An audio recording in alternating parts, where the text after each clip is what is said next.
Hello, hello. How are you guys doing? I believe we're live. We are live. Checking. Hello, Gibson friends. We are now officially launched. You just saw the signature video for Orianthi SJ-200, which we have right here. I'm so excited. This is so beautiful. You guys did an incredible job pulling me down the rabbit hole, like crazy Australian. I love it. I'm Ray with Gibson Guitar. I'm here with a dear friend of mine, incredible artist, all-around magical human being, Orianthi. We are a dear friend of mine, Ray, and thank you for having me here. Of course. And I'm just so excited about this guitar. I really am. This is my dream acoustic. I mean, it incorporates everything that I love about a guitar. The neck. We've got two. We've got two of them. So, guys, we're going live here from Gibson, LA. We've got YouTube and Facebook here, IG right here. You guys sent us a bunch of questions over the last day, which we've kind of compiled together, a couple duplicates, and we're just going to jump right in. So thank you guys so much. Let's go. Number one, what do you think? Let's do it. Yes. So first question, this was a multiple question ask. How many years have you been playing guitar, and at what age did you start? Do I want to say that? Okay, I was 6 years old, and I'm 36 now, so 30 years. Isn't that crazy? Woo. I know. I mean, time. But we look a lot younger. Preserving myself. But trying to. But you know what? I've been playing for a long time, and I just am obsessed with the guitar. Always have been since I saw my dad playing, actually. Mm-hmm. He had them in the house, and I started left-handed, moved to right-handed shortly after. And I don't know, there's just something that just the connection that I have with it, you know, right off the bat. Absolutely. And it was actually a Gibson that I first played. Oh, that's right. What was the guitar that your dad? 125. Gibson. Oh, that's right. Okay. Yeah, it was red. See, so, yeah, I know. It's just, it was foreshadowing what was coming. And there's a very unfortunate video that's out there of me playing it. Oh no, that's a very good video. I was like 6 years I believe old. you can find it on the internet. There was an interview with Oprah. Yeah. Well, that leads us into our next question, which came from Mike Sachs, who inspired you to play guitar. Yeah. Well, actually, my dad at first, and he put the guitar in my hands, and then turned me on to Jimi Hendrix, Carlos Santana, Steve Vaughan, B.B. King, all the greats. He had a really good record collection, so I'm very grateful for that. He didn't have bad taste in music, which is awesome. Shout out to Dad. Thank you, Dad. Starting it from the beginning. then he took me to I actually studied classical for a minute, and that's why I don't really play with a pick that often. But I went and saw Carlos Santana perform, and when he played Europa, that was a turning point for me. I was like, no more classical. It felt like when I was playing classical, like I was studying. Yeah. You know what I mean? It felt like school. Yeah. So which is cool to learn the basics and all the theory and that kind of stuff, but electric guitar and then, you know, acoustic guitar as well, when you have the freedom to just like learn whatever you want to play. You know and this is your first signature acoustic. This is my first signature acoustic. And this is really, I mean, it's incredible. It just feels incredible. It just feels like, you know, a part of you. And I think that most people that have played it have actually said that. Like, it's really comfortable to play. And you guys have done an incredible job. As I said, it took a village. It took a village to shout make out to the whole village. Well, that leads us into our next question, which came from Richie Sambora Worldwide Fan Club. Thank you guys. What was your favorite part of designing this guitar, and what was the hardest part?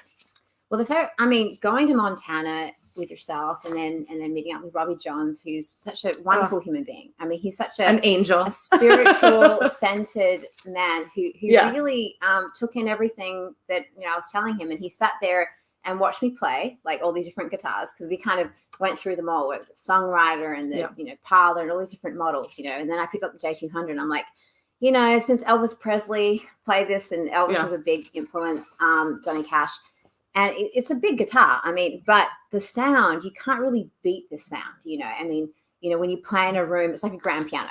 So it just fills the room. It fills it, It just kind of, and it just feels really, I don't know, comfortable to play. And the only thing that I wanted to change was the neck, because I'm a lead guitar player. So we did. And what is the neck that we put on this? 345. Correct. Yeah. So this is and I think you tried out that 345 here. It was wasn't it Bradley Cooper's? Yeah, it was from the Star Is Born. So this is ES 345 neck that's on the acoustic. That we actually sent it here from LA back to Montana for them to size it. So I know, I was kind of bratty about it, because I walked in here and we were talking about we were talking about pickups, and then I was that's right. Hey, what do you think about this guitar? How about we fit this neck on the acoustic. And that's right. It was the same day that we had our call with LR Bags. LR Bags, to create the pickup. And I was like, you know what, guys, can we fix this neck on the acoustic? And they were like, all right. Why not? We're here, let's spice it up. Let's just, absolutely. And that's perfect because Mateo Kennedy, I hope I'm saying your name right, Mateo. What pickups do you use in your Gibson? So that is perfect because as we were talking about, Ori came into the LA showroom and we had a call with LR Bags and kind of came up with this new pickup that is, I think, the official Orianthi custom pickup for LR Bags. It's a custom pickup and really focusing on the mid range too. So it really cuts through as a lead guitar player. Really wants that. And also the adjustable saturation and soundhole mounted controls, which is actually at the bottom here, which is great because you can see it when you're playing it live. Opposed to it being up here, I wanted it down here so I can, kind of see where I'm at. Yeah, on stage too, because I think if you have a Gibson acoustic, you'll know whether it's an Anthem or any LR Bags. It's usually on the top. On the top. So we've got that guy here. It's a little easier to look at and kind of go, okay, here's my volume, this is where it's at, and you just. Honestly, it's so balanced in the way that LR Bags works. He's a real genius. The way he creates pickups anyway. And the fact that he listened to me, followed me down the rabbit hole, Yeah, absolutely. And really brought out, you hear, when you plug this guitar in, it sounds incredible acoustically, but when you plug it in, it really, it picks up the entire body of the guitar, which I think a lot of acoustic guitars lack, that gravity. It's always very thin when you ask the sound man to turn it up. It just sounds like this tin can. And we made an acoustic for a lead guitar player. So. Exactly. So when you play stuff, it actually cuts through, but it sounds full and it sounds rich and wonderful. So thank you, LR Bags. You do an awesome job. And then the next question from our good friends, Women Who Rock. What made you pick the color red for your acoustic? Well, it was initially going to be white for some reason. I was going, I want a white guitar. And thank goodness we switched around. And apparently that's kind of hard to put in production in a way. But we walked past a red one. They opened up. It was like a special edition. Oh, yeah, when we were in Montana. Yeah, a special edition. And I saw it and I was like, okay, everyone, red. It's going to be red. And I think the binding, we did the black binding that you guys will see when you go into the store and try it out yourself. The black binding with the red, it just really, it's such a striking guitar. It sets it off. It really does. And it looks kind of big maybe, but it really isn't when you play it. Because of the neck and everything, it just feels just really comfortable. It really does. Absolutely. Yeah. All right. Next question is coming from Gilberto on IG. What's your daily go-to practice routine? Well, my go-to practice routine usually depends on what music I'm listening to. So I'm listening to jazz, or lately it's been like Django Reinhardt. So I've just been, not mad at it. Kind of crazy to try to learn that kind of stuff. But, all that kind of jazz stuff, or Wes Montgomery, and I've been getting into a lot of jazz stuff lately. And it's just things that are kind of out of my comfort zone. That's what I try to do. Do you practice every day? Yeah. Well, practicing for me is listening and learning different songs, or learning different people's solos. You know what I mean? It's not like scales and stuff like that. Like usually I'm just like messing around, obviously warming up before I have to go into a session or whatever it is. But I play differently every day. And the thing about the guitar is that it's kind of an intimidating instrument, where I look at it going, okay, it's been from day one, and it's also just like an endless possibility. Like it's full of endless possibilities of what you can create the sounds out of it, So I'm always trying to get better. And I think as a guitar player, you never feel completely satisfied, so you just keep on going. So I just keep on going until I, perfectionist. Drop off this planet. Okay. That'll go into our next question here. Another popular question on IG came from Sacred Muse. Thank you. What is it like playing with Steve Vai? Well, Steve Vai has been like, I don't know, like an uncle or like a brother to me, since I was like 14 years old. So one of the first supports I ever played was opening for Steve Vai, which is very daunting, in Adelaide, Australia. So I opened for him at Heaven nightclub, and I was so nervous. I was playing with the backing tape and everything, and I got up there and Steve was watching me side of stage, right? And no pressure. No pressure whatsoever. And I'd heard obviously like Passion and Warfare and Love Secrets, but I'd never seen him live. Right. And so I was playing away with my backing track, 30 minutes opening. All the guys had their arms crossed, like, what's this 14-year-old girl going to, do? And And he was watching, and he saw that I was trying really hard because of the foldback. The monitor's completely turned off. So all I heard was like the side fills, Gotcha. right? So the night was kind of a complete disaster, but I somehow got through it. Yeah. And Steve kept in contact with me, and he would email me and ask me to send him demos, and he would write back and say, "This is how you can do, the songs better." Or really like a mentor for you. Complete mentor, and he was so lovely, and our friendship for this long. We got to create a song together on my first American release, Believe Highly Strung, which you guys can see on YouTube, and it's a lot of fun. It's kind of a crazy guitar instrumental, but he's such a wonderful human being. I can't say enough good things about Steve. So awesome. So great. Next question coming from Aeon Sakar. Again, apologize if I'm pronouncing any names wrong. What is your favorite Gibson guitar other than your signature SJ-200? Difficult question. Good one. Gibson guitar. Well, actually, it would have to be the 125 that my dad had. It's like 6 years first old. One. And that was the same. One. That was red as well, right? Yeah, it was red. Same theme color, here. A theme here with the red guitars. And it was, being a 125, it kind of had that hollow body sound. So and feel to it. And I wrote my first songs on that guitar. Awesome. So, not that good or anything, but it was a start. And you got to start somewhere, exactly. And beautiful guitar. I love it. Next question, which I love this term. So thank you. Elena Hernandez. Have you ever dealt with mansplaining during your career? All the time. All the time. Never. Oh, Would we ever? Never, ever. What is that? I'm joking. The thing is, sometimes, because they don't really. For me, guitar has been something that I've loved since I was 6 years old. So I was pretty much a bit of a nerd growing up. You know what I mean? Like learning everything about it. My dad collects pedals, amps, guitars, everything. So he taught me everything about it. You know what I mean? So when guys come in, sometimes when I was younger, actually, and they would sort of explain to me, I was like, thank you for telling me that. But I never knew that. It is my pedal, actually. Never knew that. But, here and there. But I think things are changing slowly because I think isn't it like 50% of women now are playing guitar? I hope so. I think like and that. growing, hopefully. I heard, which is awesome. Like there's so many more female guitar players. And, what advice would you give? This is coming just from me personally, as I begin my journey of guitar playing. But what would you give to a young girl? What advice would you give to a young girl that, is starting out playing and maybe intimidated?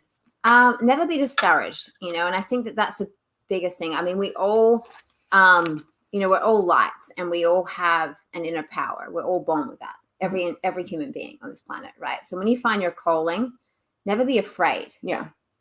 To work hard at it. Never be afraid to step into your light. Never be afraid to be, the best you can be, right? And show that off. Because that is because that encourages other people to do the same. Yeah. Right. And absolutely. And I think that sometimes when you make yourself feel small or lower yourself, I'm, always feel like I can do better and play better and all that. And that's my own thing, right? I never feel like I've reached where I want to reach yet, and so I think, you should never be in competition with anybody else either, because everyone's so different. And I think that my best is different from somebody else's best. You know what I mean? Don't mind the siren in the back. No, we're fire. safe. We just don't mind. Sorry. Yeah. Continue, please. Yeah. So good. But I think that's the most thing. The best thing to do is just to keep on continuing down. Find, when you find your calling, whether it be guitar, whether it be drums or bass, whatever it is, right? Just go with it and constantly try to inspire yourself with different music. Jam with people. That for me was the biggest thing when I started cover bands when I was like 14, 15, left school, being around different musicians, learning off them, you know what I mean? Getting my surrounding yourself too. I think with we've talked about it a lot too, is just surrounding yourself with that community and your people, that kind of push you to challenge you to be better and also push you and support you to be better. Absolutely. Because when I first started in a cover band, I was too afraid to even sing to people. I would face the other way, even at you're kidding. I'd be facing a wall when I'd be singing. No. So embarrassed. And then, you sort of get to this point where it's I'm a musician. I'm here to serve people. Yeah. Because, bringing entertainment and kind of escapism, that's kind of, the job that I feel that I have as an artist is to bring that form of you know, kind of comfort and escapism, you know. So you just try to do your best with every show, do that in every song, too, in every record. And enjoy it and have some fun. Oh, absolutely. You know what? I love writing songs, and you kind of selfishly write the songs for yourself, and then you realize it's going to help out the people, hopefully, later. Well, I think, and we've talked about going back to like songwriting, you know, so much of what you're, you know, this new record you're doing that you've been working on with this guitar, I think is a whole new kind of different, you know, path for you.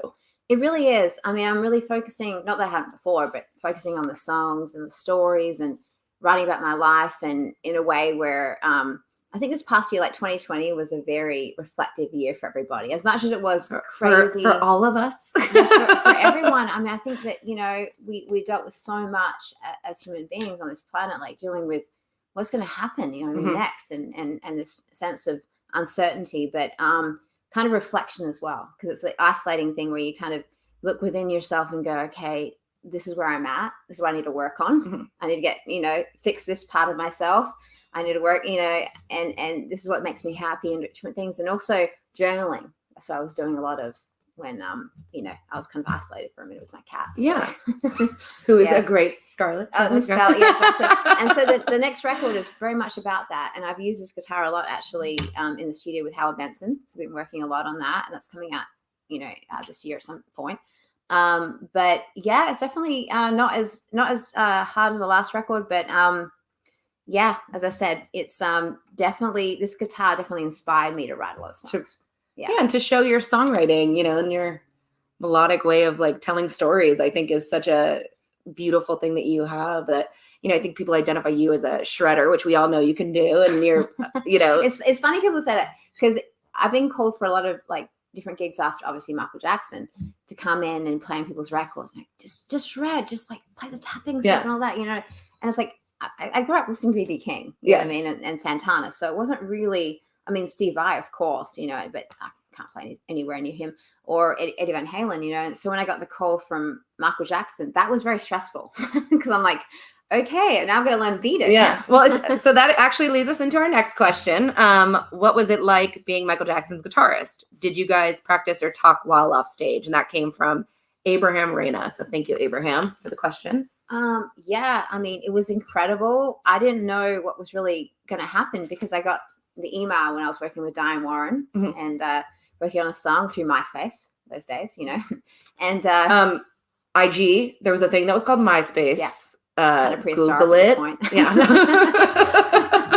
But you know, and so yeah, got a message through there, and it was legit. And Michael called me. He's like, "Can you want to be starting something? Beat It, Do Diana, learn those songs."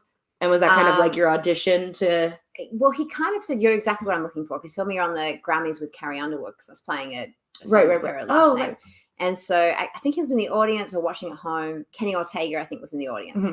And so I went in there the next morning, center staging, played for Michael, and got the gig immediately, which was kind of insane, because I didn't really play the Beat It solo exactly like Eddie, because, well, who can play it just like Eddie? I mean, he's incredible. But I just tried to learn the gist of it, you know, I love it. And put your spin on it, put your Ori spin on it. As an artist, I felt that was the best thing to do, because a lot of people are like, you don't play it like the original. I'm like, because I'm an artist, and that's, I can't play like Eddie. I can't play like Jennifer. You're always going to interpret it, you know, your way, which I think is what makes it special. Yeah. And so it was so much fun working with him.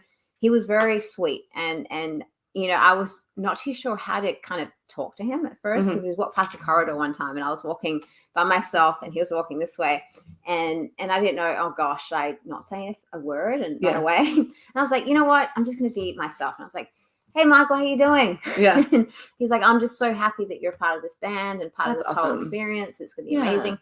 And honestly, it was one of the best moments of my life. Getting chosen to be part of that. That's awesome. So, that's so amazing. Really cool. Really, really cool. Next question, I believe that leads us into what is the best way to channel how you play from your mind to your fingers? From Marcel Lee on IG. Well, at first, you know, when you hear things in your head, when you're first starting to learn guitar, it's so frustrating, because you can't play, especially bar chords for me was the hardest, or even vibrato too. But you know, when you sit with the guitar and put in like 6 to 7 hours a day, right, and just, you know, you become one with it. It's like a meditation. So I feel that before a show, I need the alone time to kind of just meditate for like, whether it be like 20, 30 minutes, just to get into that zone where I can feel the connection. And that's really where it happens. And then when you get on stage, I like to try different things. Sometimes it doesn't work out. Sometimes it does, you know what I mean? But it's like mess with it sometimes, you know. Searching, you know what I mean? You're always searching. And for me, that came from listening to a lot of Hendrix records, like live albums. You know, it was very colorful because he always was on the search to find different things and play different things that kind of, you know, you sort of learn the basics, you learn all the theories and that kind of stuff about, you know, the scales and whatnot. But then you just kind of go off into a zone and you hope that what you're hearing in your head, you can translate. Yeah. And you can, you know, do that, you know, it depends on the day though. Well, and I think going back again to what you said earlier, it's just, you know, practicing and taking that time to work on your craft, you know, and really invest that energy into it. Oh yeah. I mean, when I got sent to my room, I wasn't exactly the easiest child, I guess, for my parents. I got sent to my room a lot, which actually paid off because I would be bad often. Yeah. So I'd be sent to my room. Like, take a lesson here, children. I was like, awesome. I get sent to my room. Take the opportunity to practice. Lock my door and I can play my guitar. So it kind of worked out. So I did awful things. Yeah. Well, then, you know, it worked. It balanced out. Things, children. Get sent to your room. But take advantage of being sent to your room. I was an angel of a child. We all were. Yeah. Next question. Actually, this is perfect because I think everyone probably here is hoping for a little Ori jamming. So this next question came from Raphael. What's your favorite riff? And would you like to play it for us? I don't know about riff. It's more like a melody. I mean, the reason why I started playing guitar was because of Carlos Santana with my dad first, but Carlos Santana. So it was like Europa, so that opening.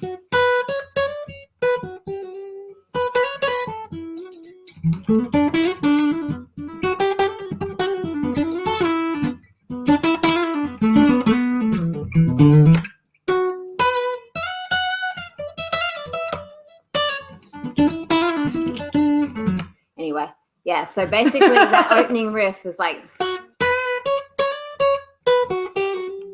just a beautiful melody, and that was the main thing that kind of just grabbed me right off the bat. And I was like, okay, I want to play, you know, guitar. And is that kind of like how you approach when you're trying to learn new things, listening and trying to pull from other pieces?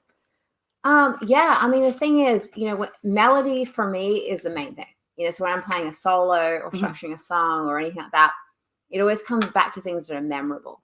You know what I mean? Like you can just play a bunch of things that don't mean anything, you know, but finding those moments where, especially when I'm playing like live or whatever, you bring the band down, you sort of just jam off, and it's kind of like this kind of jazz thing. It kind of goes into, then it bluesy, then it goes rock, and then it goes pop. And I'm just a fan of all different genres of music. So, you know what I mean? From country, rock, pop to blues, jazz, everything. And I don't have to pigeonhole anything. But yeah, because I've been I don't know. It's just very colorful. Everything I enjoy listening to. You look at my, you know, iPhone or my iPad and all the records. People are like, what the hell? All over the place. Yeah. It's so weird. It's like, yeah. But you know, it's pretty diverse. But that's what I kind of learned off. As I said, from Wes Montgomery, Jimi Hendrix, Stevie Ray, B.B. King, Santana, all that kind of stuff. So. Well, is there something that maybe you could play us new from some of the new stuff you're working on for the next record? I'm not too sure if I should. Like, I think there's a lot of pleases and let's play. Well, one's called White Dove, so okay.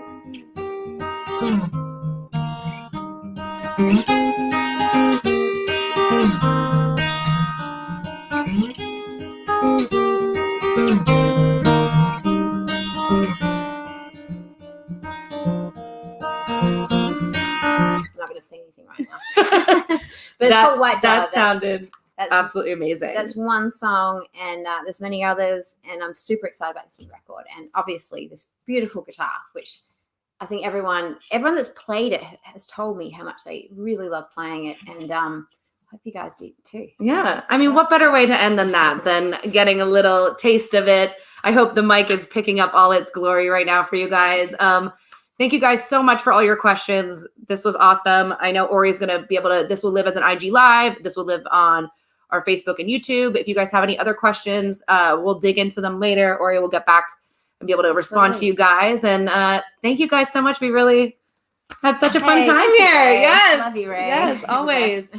Anything else that Last goodbyes. I just want to thank everyone, the Gibson family, all of you guys for being a part of this whole process. Well, you're in the fam now. You're part of it. Bringing this dream acoustic to life. I mean, it's so incredible. Got them both here. We can both jam out. Let's write a song. Oh yeah. Duet coming soon, guys. But honestly, I'm just so pleased with this guitar. It turned out incredible. It's really magical, and go pick one up. Honestly, you will not regret it. I am just over the moon. So thank you guys so much. Amazing. Yeah, thank you. Awesome, guys. Thank you so much. Thank you for tuning in. We'll talk to you soon.